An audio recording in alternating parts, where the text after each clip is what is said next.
Como normalmente suele ser en mi caso, seguimos y proseguimos en nuestra exposición de la epístola a los romanos, en nuestra serie expositiva. Cuando tengo la oportunidad y el privilegio de compartir la palabra, así lo hacemos. Y como recordáis, estábamos concluyendo el capítulo 2 de esta preciosa epístola del apóstol Pablo a los romanos, donde vamos a llegar a ese tercer asalto del apóstol Pablo contra el moralismo, contra ese autoengaño, contra la hipocresía, que a lo largo de todo el capítulo 2 creo que Pablo ha estado luchando fervientemente con ella con respecto al judío. Y vamos a hacer un pequeño recordatorio, quizá necesario, para ya terminar de cerrar, terminar de ensamblar todo este capítulo 2, ¿no? Pablo ha estado argumentando en primer lugar en contra de los judíos por su moralismo. Y recordáis de ese moralista del que hablábamos en los 16 primeros versículos del capítulo 2, a ese judío dependiente al hecho de que era judío, de que era israelita, de que tenía la ley. Y Pablo gana ese primer asalto siendo muy concluyente con el judío. En segundo lugar, y este era el pasaje que vimos en la anterior exposición, Pablo advierte a los judíos que esos privilegios especiales que recordáis, de los que se jactaban los judíos ante los indoctos, ante los gentiles, con respecto a la ley de Dios, no anulan la necesidad del evangelio, porque la ley no te salva, tener buena teología no te salva, descansar en estos privilegios por sí solos no te salva. Y este es el segundo asalto que gana el apóstol Pablo a estos judíos. Y en tercer lugar, y este va a ser el tercer asalto que vamos a poder considerar en esta mañana, versículos 25 al 29, Pablo va a hacer referencia a ese distintivo rito judío de la circuncisión. Y bueno, Pablo ya ha demostrado de manera demoledoramente clara que nada de esto es una salida hacia la seguridad, y ahora va a sumar a esa lista la circuncisión, ¿no? Desde el comienzo del capítulo 2, el apóstol Pablo viene cerrando cada una de esas desvencijadas puertas con fuerza que representan esa falsa seguridad del judío, y ahora tiene la mano puesta sobre el pomo de la última puerta de salida, que tiene sobre el dintel la palabra circuncisión, y el apóstol Pablo la va a cerrar también de golpe, ¿no? Como veremos en esta mañana. Vamos a pasar, por tanto, a dar lectura de los versículos 25 al 29 del capítulo 2 de esta epístola a los romanos, y dice así el apóstol Pablo en el versículo 25 del capítulo 2: pues en verdad la circuncisión aprovecha si guardas la ley, pero si eres transgresor de la ley, tu circuncisión viene a ser incircuncisión. Si pues el incircunciso guardare las ordenanzas de la ley, ¿no será tenida su incircuncisión como circuncisión? Y el que físicamente es incircunciso pero guarda perfectamente la ley, te condenará a ti, que con la letra de la ley y con la circuncisión eres transgresor de la ley. Pues no es judío el que lo es exteriormente, ni es la circuncisión la que se hace exteriormente en la carne, sino que es judío el que lo es en lo interior, y la circuncisión es la del corazón, en espíritu, no en letra, la alabanza del cual no viene de los hombres, sino de Dios. Que el Señor bendiga su palabra en esta mañana. Así que, como decíamos, la única puerta entreabierta tiene escrita sobre el dintel la palabra circuncisión. Y Pablo va a establecer 3 puntos claros en su exposición acerca de esa falsa seguridad que los judíos ponen en este importante rito. Y esta va a ser nuestra estructura en esta mañana para poder abarcar el texto, creo que de una manera positiva. En primer lugar, en el versículo 25, Pablo nos va a hablar de la ventaja de la circuncisión. En segundo lugar, versículos 26 y 27, Pablo nos va a referir el ejemplo del incircunciso obediente, es decir, el gentil obediente a la ley, para exponer la desobediencia de los judíos a lo que realmente era importante, para finalmente los versículos 28 y 29 concluir con la exposición de la verdadera circuncisión. ¿Qué es la verdadera circuncisión? Además, este va a ser el título de nuestro mensaje en esta mañana: la verdadera circuncisión. Y tal y como dije en la anterior exposición, yo soy consciente de que estamos hablando de judíos y ahora estamos hablando de un rito judío. Y tú puedes pensar en esta mañana, bueno, esto no va conmigo. No desconectes tu receptor en esta mañana, querido hermano, querido amigo que nos escuchas, porque al igual que en este pasaje, Pablo se dispone a demoler la confianza que los judíos tenían puesta en la circuncisión. Tú puedes estar en esta mañana descansando en una falsa seguridad, tan solo en tu membresía a una iglesia bíblica, en tu teología, en tu moralismo. Pero este pasaje nos desvela de nuevo el propósito de Dios a través del apóstol Pablo de llevar al judío y al gentil a ver su orgullo, a ver su hipocresía, a ver sus privilegios apartados a un lado, para abrir sus ojos a la necesidad de lo que realmente es importante, el Evangelio, y moverlos a poner toda su confianza únicamente en Jesús, llevarlos por lo tanto a la realidad de que solo Cristo salva. Así que en primer lugar, Pablo nos expone la ventaja de la circuncisión. ¿Y qué es esto de la circuncisión? Bueno, los judíos eran los descendientes físicos de Abraham, con quien Dios había hecho un pacto, y esto creo que todos los que estamos aquí lo reconocemos, ese pacto incondicional, pacto abrahámico en Génesis capítulo 15, y le había prometido que en él y en su descendencia serían benditas todas las familias de la tierra. Es decir, ellos eran la nación bendecida por excelencia, pero además eran la fuente de bendición para el resto de las naciones. Ahora bien, ese pacto que Dios hizo con Abraham en Génesis capítulo 15 viene acompañado de una señal física. 2 capítulos después, en Génesis capítulo 17, versículos 9 al 14, podemos verla reflejada. ¿Y qué es la circuncisión?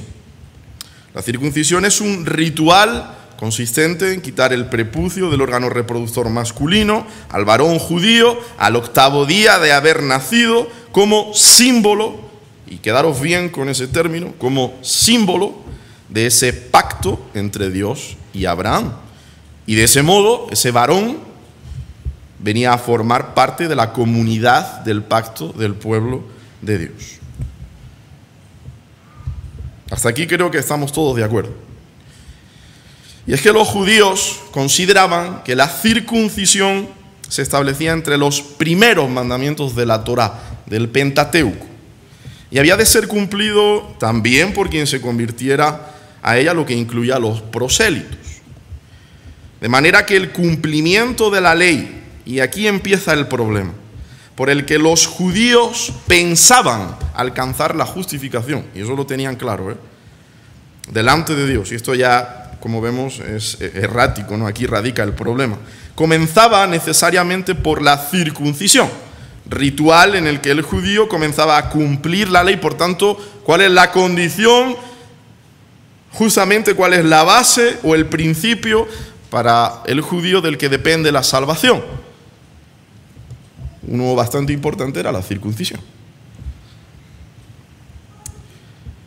Pero claro, esto es una incorrecta interpretación, como digo, que el apóstol Pablo va a tener, como digo, no que equilibrar, sino que puntualizar de una manera bastante rigurosa.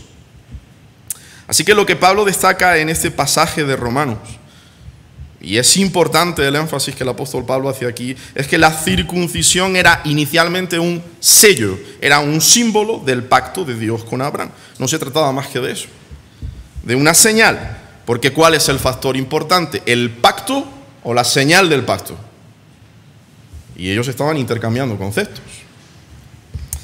Pero el judío, como digo, pasa a interpretar erróneamente, a malinterpretar, que la circuncisión en sí no solo simboliza un pacto o es señal del pacto de Dios con Abraham en Génesis capítulo 15, sino que es un pacto en sí mismo. De hecho, es curioso que en la tradición judía el ritual es denominado en el hebreo el Berit Milá, que se traduce del hebreo a nuestro castellano como el pacto de la circuncisión.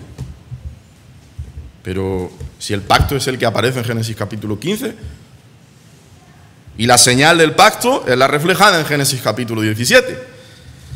Y aquí es donde va a estar el apóstol Pablo todo el rato. No es lo mismo la señal del pacto que el pacto en sí mismo. Para ser aún más claro, yo creo que con esta analogía va a quedar suficientemente claro lo que el apóstol Pablo está intentando expresar aquí en el versículo 25. Una analogía que expresa nuestro hermano Martin Lloyd-Jones y que creo que es sumamente reveladora. Él hace ejemplo o utiliza como analogía el anillo de casado o arra matrimonial, que es un buen ejemplo de señal o símbolo de que yo estoy casado, aunque no esté aquí, con Elizabeth Tester. Ahora bien, si yo igualo o intercambio la importancia del matrimonio en sí, de lo que representa, por la señal que es el anillo en mi dedo, yo tengo un problema. ¿Sabes por qué tengo un problema? Porque ¿qué es más importante en mi unión matrimonial por y en Cristo? Amar a mi esposa como Cristo amó a la iglesia y se entregó a sí mismo por ella y serle fiel y que ella sea mi primer ministerio y que, como suele pasar, incluso mis padres desgraciadamente lo saben, el anillo se me queda olvidado en la cómoda, en la mesa del salón, y entonces tiene que venir mi esposa a decir: Pablo, que estás casado, cuidado, no te me escapes, que tienes ese anillo. O en cambio, serle infiel a mi esposa, pero llevar bien pulido y brillante un anillo que pretende esconder el adulterio y lo abominable de mi verdadera actuación matrimonial. Uf. Bueno, Pablo nos está presentando eso mismo en el versículo 25, ¿no? Pues en verdad la circuncisión aprovecha si guardas la ley, pero si eres transgresor de la ley, tu circuncisión viene a ser incircuncisión. Y es importante que en este punto, y esto quiero dejarlo bastante claro, Pablo no desacredita ni resta toda importancia a la señal de ese pacto abrahámico. Pablo ha sido circuncidado, sabe lo que significa. Él es judío. Él sabe que la circuncisión era extremadamente importante en el Antiguo Testamento, a tal punto de que Dios le advierte a Abraham en Génesis capítulo 17, versículo 14, que el varón que no fuera circuncidado al octavo día iba a ser cortado de su pueblo. La circuncisión era una señal de consagración. Esto no es algo malo. No es algo malo, y volvemos a reiterar, si no intercambiamos el significado de la señal, lo que el símbolo representa, por el símbolo en sí mismo. Volviendo a la analogía de Martin Lloyd-Jones, el anillo en mi dedo es algo hasta bonito. Escogemos, ¿no?, el grabado que tiene que tener, el material del que está hecho, si es de oro blanco, oro amarillo, plata, las sutilezas del anillo. Pero como decíamos, ¿qué importancia tiene el anillo en el dedo del esposo? Si este es un adúltero, si es un infiel, si quebranta, rompe el pacto de su matrimonio, con su matrimonio por los suelos, hecho trizas. ¿Cuál es el propósito de mostrar su anillo a toda persona interesada y hablar del valor intrínseco del mismo? Pablo te está diciendo casi: mira, quítate el anillo, porque eso no representa para nada lo que es realmente tu actuación matrimonial. La condición de Pablo es tremendamente clara. Si guardas la ley, y además Pablo emplea el verbo praso en el koiné, para nuestro término en castellano guardar, que podemos traducir por practicar. Si no eres oidor olvidadizo, sino hacedor de la palabra, como diría Santiago, la circuncisión te aprovecha, muestra ese anillo, no con jactancia, sino, como decíamos en esta mañana, con tremendo agradecimiento por la cantidad de bendiciones que hemos recibido de parte del Señor por medio de Cristo, ¿no? Pero si eres transgresor de la ley, tu circuncisión viene a ser incircuncisión.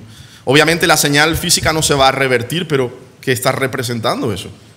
Todo lo contrario, la obediencia al Dios del pacto, a lo que quería venir a hacer ese pacto en el corazón de los hombres, ¿no? ¿De qué sirve el machacar el tema de la circuncisión si se quebranta la ley vez tras vez?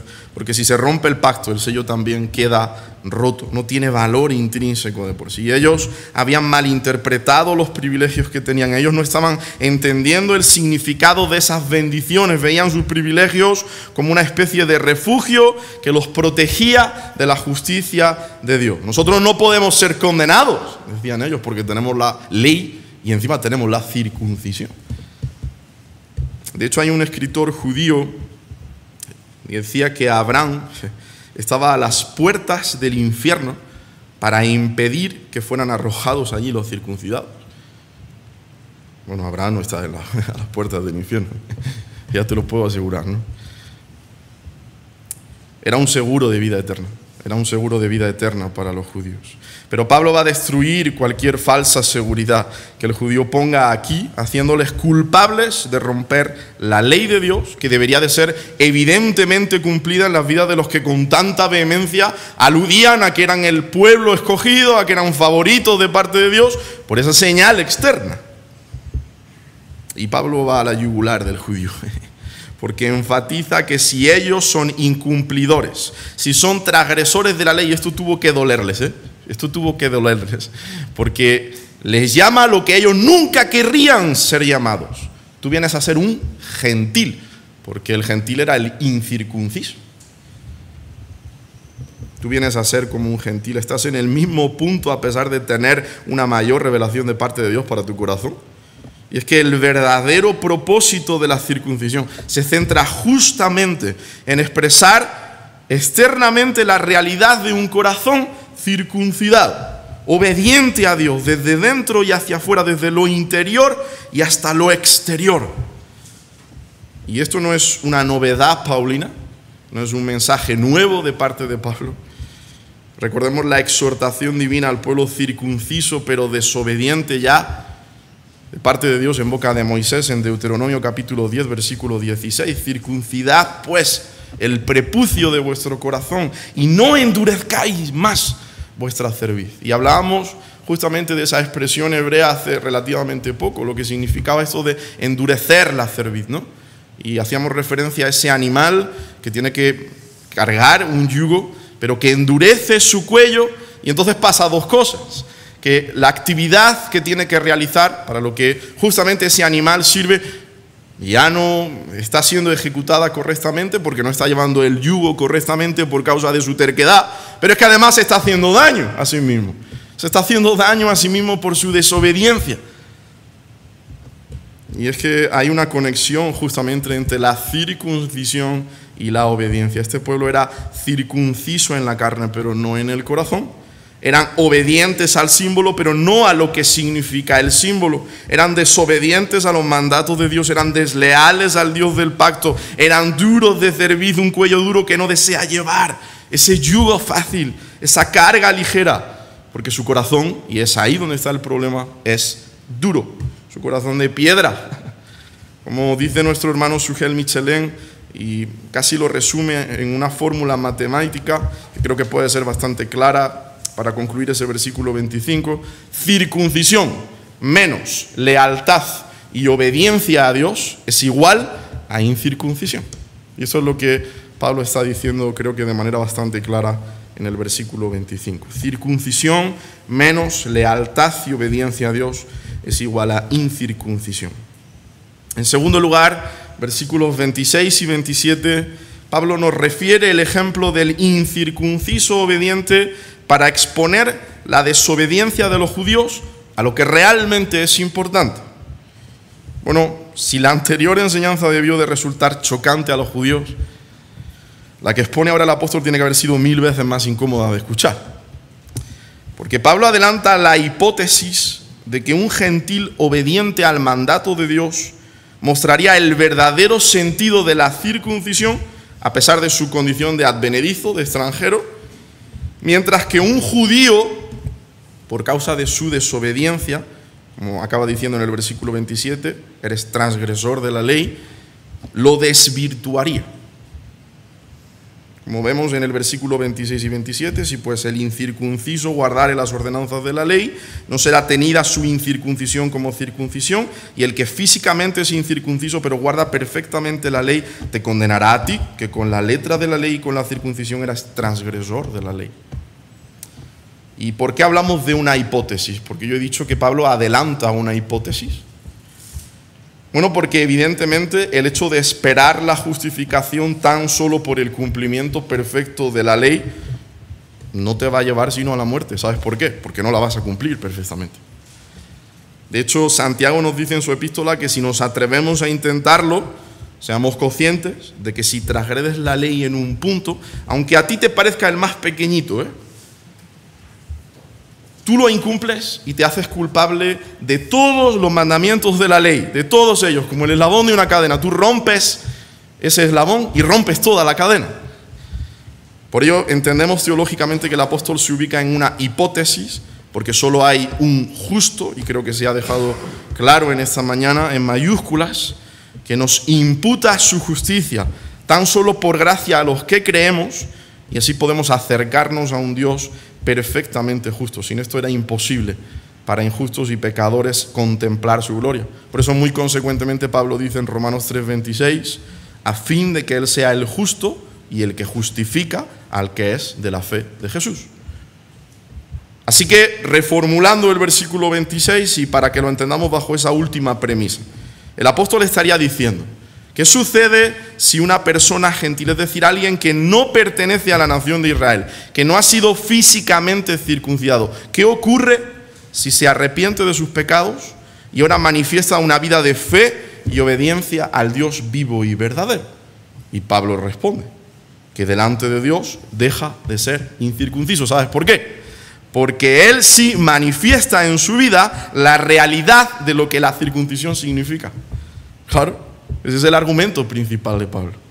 Se le contaría como circunciso por haber hecho lo más importante, es decir, en la hipótesis del apóstol Pablo, haber cumplido con la ley. Pero es que los judíos hacían caso omiso de lo más importante y perdían el tiempo en lo menos importante, ¿no? Y creían además que todo les iba a ir bien. Creían que la señal del pacto justificaba al judío desobediente al Dios del pacto. ¡Qué incongruencia más grande! Y es que el argumento principal de Pablo radica en que la circuncisión como mero rito externo no justifica a nadie.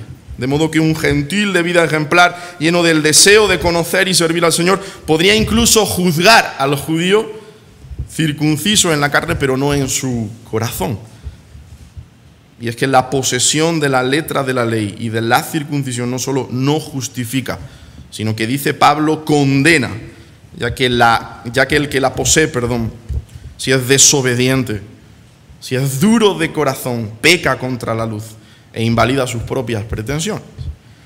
Algo tremendamente revelador aquí y a la vez glorioso que creo que también nos puede ayudar a cerrar estos dos versículos 26 y 27 y que además, como digo, es glorioso para los creyentes. Se desvela en el hecho de que en Génesis capítulo 15, versículo 6, Abraham, en el contexto de ese precioso pacto incondicional que mencionábamos al principio, creyó a Jehová y le fue contado por justicia. Y después, y quedaros con ese después, en el capítulo 17 de Génesis, Dios establece la señal del pacto, la circuncisión. El orden es muy importante, que va antes, que va después. Porque si los judíos se hubieran percatado bien de esto, posiblemente habrían corregido su camino de hipocresía ante Dios, enfocándose en lo que realmente es importante. Y Pablo menciona ese orden, y además lo menciona muy rigurosamente en Romanos capítulo 4, versículos 9 al 12, cuando cita: es pues esta bienaventuranza, y está hablando de la bienaventuranza del hombre a quien Dios atribuye justicia sin obras, además mencionando a David, solamente para los de la circuncisión o también para los de la incircuncisión. Porque decimos que a Abraham le fue contada la fe por justicia, Génesis capítulo 15, versículo 6. ¿Cómo pues le fue contada? Dice el apóstol Pablo, estando en la circuncisión o en la incircuncisión. Pablo está intentando contestar a la pregunta de ¿es acaso la circuncisión el requisito para la justificación? Y se va a la raíz, se va justamente al momento original para que nadie pueda rebatir el argumento de Pablo. ¿Cuándo le fue contada la fe por justicia a Abraham? ¿Siendo circunciso o incircunciso? Y dice Pablo, no en la circuncisión, sino en la incircuncisión, y esto es glorioso para ti y para mí que somos gentiles. Y recibió la circuncisión como señal, como sello de la justicia de la fe, que estuvo estando aún incircunciso. ¿Veis cómo Pablo pone cada cosa en su lugar? No le resta toda la importancia a la circuncisión, pero dice, ¿qué va primero? ¿Qué es lo que realmente justifica?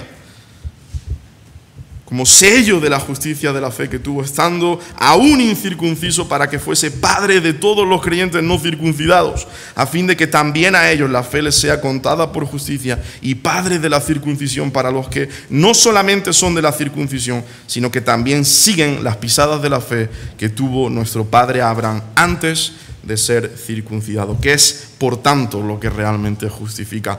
Porque esto sí que es importante, dice Pablo. No es la circuncisión, porque no fue por la circuncisión que le fue contada la fe por justicia a Abraham. La circuncisión fue tan solo una señal, un sello de la justicia de la fe que tuvo a Abraham estando aún incircunciso, porque lo prioritario, y aquí Pablo realza el orden, es que solo Cristo justifica al que es de la fe de Jesús, independientemente de ese símbolo externo. Si no, no podríamos decir que la fe le fue contada a Abraham por justicia. Y además, esa palabra contada, logizomai en el griego koine, es tremendamente importante para entender que la justicia imputada por Cristo es la que nos hace formar parte de su pueblo escogido, no una señal externa. Y cuidado, porque hay incluso teólogos muy reconocidos que están intentando anular la importancia de ese concepto teológico de la justicia imputada. Pero tenemos que predicarlo fervientemente porque es bíblico. Es lo que nos permite estar hoy aquí y poder tomar de esos símbolos y alabar al Señor, la justicia que es por la fe. Y es que este vocablo, que hace referencia, como digo, a ese término de la justicia imputada, tiene como significado básico poner en la cuenta de alguien o acreditar. Y es que en la cruz del Calvario todos nuestros pecados le fueron imputados a Cristo, de manera que Él pagó por ellos como si Él mismo los hubiera cometido, y al mismo tiempo la justicia perfecta de Cristo nos fue imputada o puesta a nuestra cuenta. Todo por gracia, solo por gracia, solo por medio de la fe.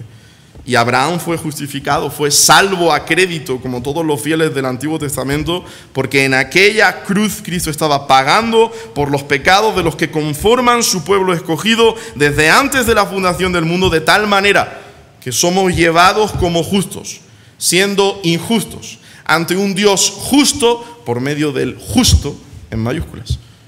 Solo por gracia, de nuevo, solo por medio de la fe. Y es que esto no es tan solo para los que son de la circuncisión, sino también para aquellos incircuncisos que siguen las pisadas de la fe que tuvo nuestro padre Abraham antes de ser circuncidado. Incluso como Pablo menciona en Gálatas capítulo 3, versículo 16. Ahora bien, a Abraham fueron hechas las promesas y a su simiente. No dice y a las simientes como si hablase de muchos, sino como de uno. Porque ¿a quién se está refiriendo? Y a tu simiente, la cual es Cristo. Y como yo estoy en Cristo por medio de la justicia imputada por Cristo, por medio de la justicia que es por medio de la fe, no por mis propios méritos, descendiente y heredero de Abraham soy, aunque haya nacido en Linares. Descendientes y herederos de Abraham somos, aunque hayamos nacido en la Carolina, aunque hayamos nacido en Galicia, en San Sebastián. ¡Qué privilegio!, ¿no? Es increíble contemplar cómo Dios, cómo el Espíritu Santo se encargó de poner en orden su palabra. Y por eso decía, qué importante el orden. Porque cuando tú y yo leemos esto, nos damos cuenta de que en Génesis, ya en el capítulo 15, versículo 6, estamos incluidos en el pacto que Dios hizo con Abraham, no por una señal externa, sino por la soberanía y el amor infinito de Dios. ¡Qué privilegio! ¡Qué privilegio! Y esto nos lleva irremisiblemente al argumento de Pablo en los versículos 28 y 29, en tercer lugar, en los que concluye su tercer asalto a esa falsa seguridad del judío, exponiendo, como decíamos, lo que es la verdadera circuncisión, el título de nuestro mensaje en esta mañana. Bueno, Pablo ha dicho que los que pertenecen al pueblo de Dios son los que practican la ley. Y hemos hecho referencia justamente al vocablo. No son tan solo oidores olvidadizos, sino hacedores. Son practicantes de la ley, de los mandatos de Dios. Lo dijo, como digo en el versículo anterior, pero nosotros somos pecadores. ¿quién puede pertenecer entonces al pueblo de Dios si ninguno de nosotros podemos practicar perfectamente la ley? Bueno, ya casi lo hemos adelantado en Romanos capítulo 4, ¿no? Y en ese precioso concepto teológico de justicia imputada, la justicia que es por medio de la fe, porque obviamente todo va a empezar en un corazón nuevo, que solo Cristo hace nuevo, al haber sido justificados por Cristo por medio de la fe, y por eso pertenecemos a ese pueblo escogido. Así que Pablo nos dice en los versículos 28 y 29, vamos a mirar dentro, no fuera. Pues no es judío el que lo es exteriormente, ni es la circuncisión la que se hace exteriormente en la carne, sino que es judío el que lo es en lo interior, y la circuncisión es la del corazón, en espíritu, no en letra, la alabanza del cual no viene de los hombres, sino de Dios. Y Pablo va a describir ahora quién es el verdadero judío, el que Dios considera judío, y nos provee de 4 características del verdadero judío y por tanto del que descansa en la verdadera circuncisión. En primer lugar, el verdadero judío no lo es tan solo exteriormente, dice Pablo, lo es en primer lugar interiormente. La verdadera condición de un judío no está en rituales externos, sino en realidades internas que lo identifican como heredero de las promesas de Dios. El ser verdaderamente judío no se aprecia externamente, sino que está escondido en la intimidad de la persona y por tanto escondido a los ojos de los hombres, pero ¿sabes para quién es plenamente visible? Para Dios. Mira, hermano, nosotros no somos herederos de la promesa de Dios a Abraham por un sello externo, sino por un sello interno. Dice el apóstol Pablo a los de Éfeso en el capítulo 1, en Cristo también vosotros, habiendo oído la palabra de verdad, el evangelio de vuestra salvación, y habiendo creído en él, fuisteis sellados con el Espíritu Santo de la promesa. Vaya sello, vaya sello. En segundo lugar, el verdadero judío es el que ha sido circuncidado en el corazón, dice Pablo, no en la carne. Y ya decíamos que el tema de la circuncisión del corazón en contraste con la externa en la carne no es una novedad paulina, no es algo nuevo. En el mensaje de Pablo se conocía por los escritos de Moisés, por los de otros profetas como por ejemplo Jeremías en el capítulo 4 o capítulo 9. Y aquí Pablo va a sacar las últimas consecuencias de las enseñanzas anteriores, ¿no? Porque ya vimos que Dios le ordena a su pueblo que circuncide su corazón. Circuncidad pues el prepucio de vuestro corazón. Pero, Señor, yo no puedo hacer eso. Yo no puedo cambiar mi corazón por mí mismo. ¿Existe acaso un cirujano de tórax? Y quizá mi padre puede corregirme si digo algo incorrecto, que puede operarse a sí mismo la enfermedad de su corazón. No, yo me abro en canal aquí y venga, a operar, sin anestesia. Y te vas a quedar frito en 0,1. Tienes que descansar en las manos de otro cirujano competente, o a lo mejor incompetente, pero tienes que descansar en las manos de otro, porque si no... Y estamos hablando no de cualquier operación, sino de la mayor y más necesaria cirugía en el corazón del hombre. ¿Sabes por qué? Porque estamos hablando de la enfermedad más lacrosa, más efectiva, más terrible en el corazón del hombre, el pecado. Y solo uno puede quitar, cubrir, puede, como diría Juan el Bautista, este es el Cordero de Dios que ya no tan solo cubre, sino que levanta a iros, que quita el pecado. ¿Quién es el único? ¿Quién puede circuncidar el corazón del hombre pecador? Bueno, el profeta Ezequiel lo establece de manera clara, poniendo la iniciativa en Dios y no en el hombre. Ezequiel capítulo 36, versículos 26 al 27. Os daré corazón nuevo y pondré espíritu nuevo dentro de vosotros y quitaré de vuestra carne el corazón de piedra y os daré un corazón de carne y pondré dentro de vosotros mi espíritu y haré que andéis en mis estatutos y guardéis mis preceptos y los pongáis por obra. Incluso de la misma manera el profeta Jeremías, unos años antes, en la exposición de ese nuevo pacto, en el capítulo 31, versículo 33, daré mi ley en su mente y la escribiré en su corazón y yo seré a ellos por Dios y ellos me serán por pueblo. Bueno, sería tremendamente interesante estudiar ambos pasajes incluso en su idioma original, pero esto nos haría perder el enfoque por completo en esta mañana. Pero hay un detalle que creo que somos todos los que estamos aquí capaces de visualizar y que es tremendamente glorioso, ¿no?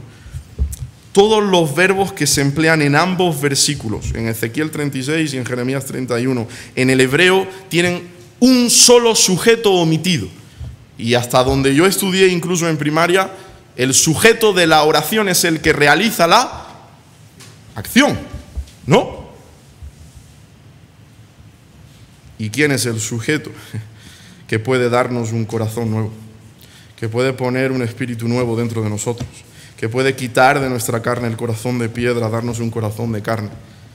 ¿Quién es el que puede poner dentro de nosotros su espíritu, hacer que andemos en sus estatutos, guardemos sus preceptos, darnos su ley en nuestra mente, escribirla en nuestros corazones? ¿Quién es el único? Dios. Él es el que realiza la acción. Pero entonces, si podrías preguntarme muy consecuentemente en esta mañana, ¿por qué Dios nos ordena que circuncidemos nuestros corazones? Si solo Dios puede hacerlo. Bueno, esto es algo que lamentablemente muchos creyentes interpretan erróneamente, ¿no? Considerando que al final la última palabra la tiene el hombre, no la tiene Dios. Que en última instancia la salvación está en manos del pecador cuando él pronuncia su decisión por Cristo, pero esto no es lo que la Biblia nos indica. Porque no olvides, hermano, que cuando Dios pone una condición para la salvación, Él mismo se encarga de que nosotros podamos cumplir la condición.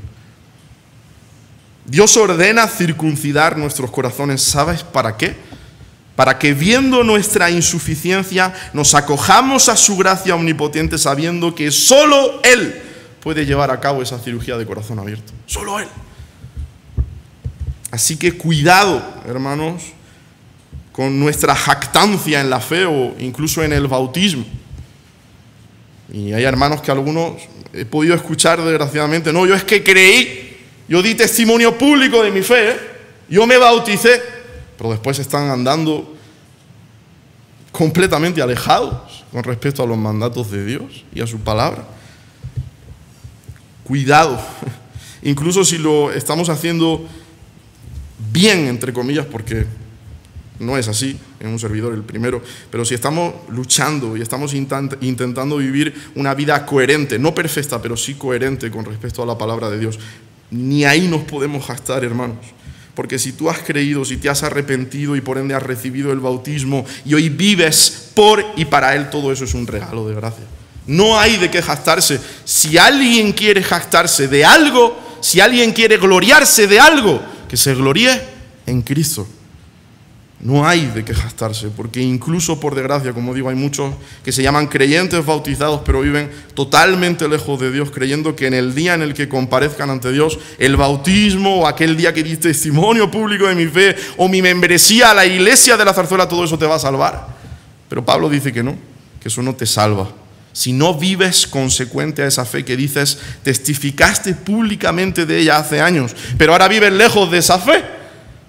Si refieres tu bautismo, pero no reflejas que has muerto con Cristo en tu pecado y ahora vives por Cristo una vida resucitada para servirle y amarle, si no vives conforme a la palabra, hermano, amigo, la señal para ti es más importante que el significado de esa señal, lo cual es mucho más glorioso que lo primero. Porque la señal no te va a salvar, solo Cristo salva. Y tu vida debe reflejar un sello interno que habla a voces de vidas cambiadas, que habla a voces de la suficiencia de Cristo en nuestra insuficiencia. Es imposible obedecer a Dios para la gloria de Dios por nuestras propias fuerzas. Necesitamos que Él obre primero en nosotros la regeneración y entonces podamos creer en Él y obedecerle a Él. ¿Y cómo hace eso Dios en nosotros? Bueno, aquí está la tercera característica del verdadero judío. Esa circuncisión la hace el Espíritu, no la letra. La ley nos dice lo que debemos hacer, pero no nos da ninguna ayuda para que la hagamos. La ley no nos ayuda, no puede, y eso no quiere decir que haya algo malo en la ley. No, el problema no está en la ley, el problema está en mí, que soy incapaz de cumplir la ley. La ley es un buen capitán, pero la carne es un mal soldado. Ese es el problema. Por eso dice Pablo en Romanos capítulo 8, versículo 3, porque lo que era imposible para la ley, por cuanto era débil por la carne, Dios, enviando a su Hijo en semejanza de carne de pecado y a causa del pecado, condenó al pecado en la carne. El problema no es la ley es perfecta. El problema es que nosotros somos imperfectos.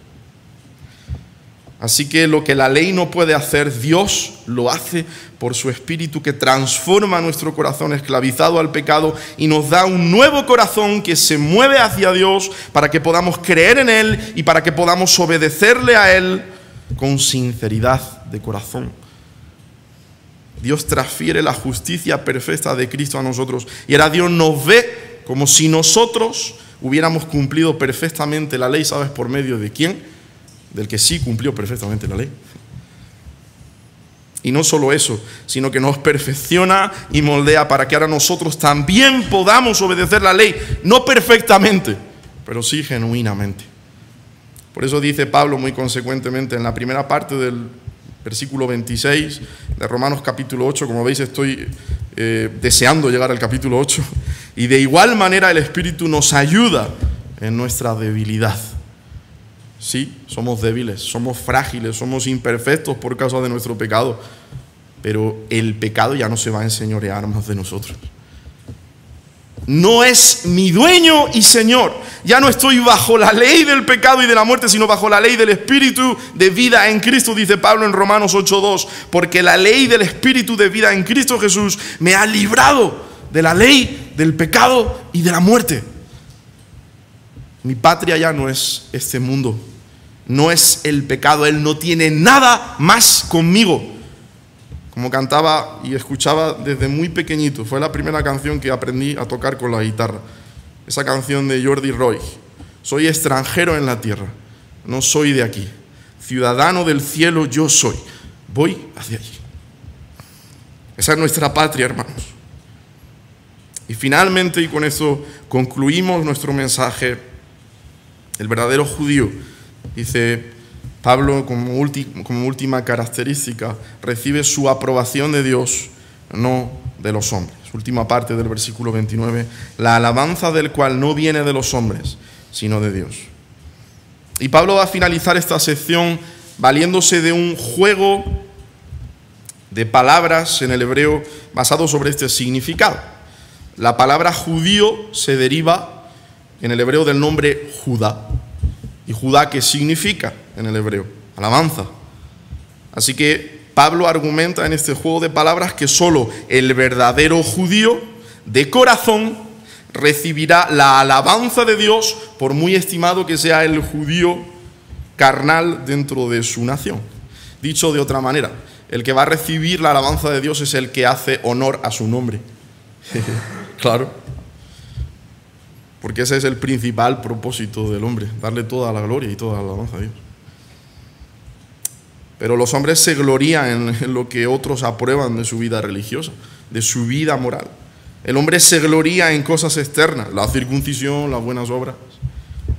Pero lo único que Dios aprueba es la realidad de un corazón transformado por el poder del Espíritu Santo. Ya no tenemos que obedecer a los requerimientos del pecado, porque el pecado ha sido destronado de nuestro corazón y allí se sienta el Rey de Reyes y el Señor de Señores.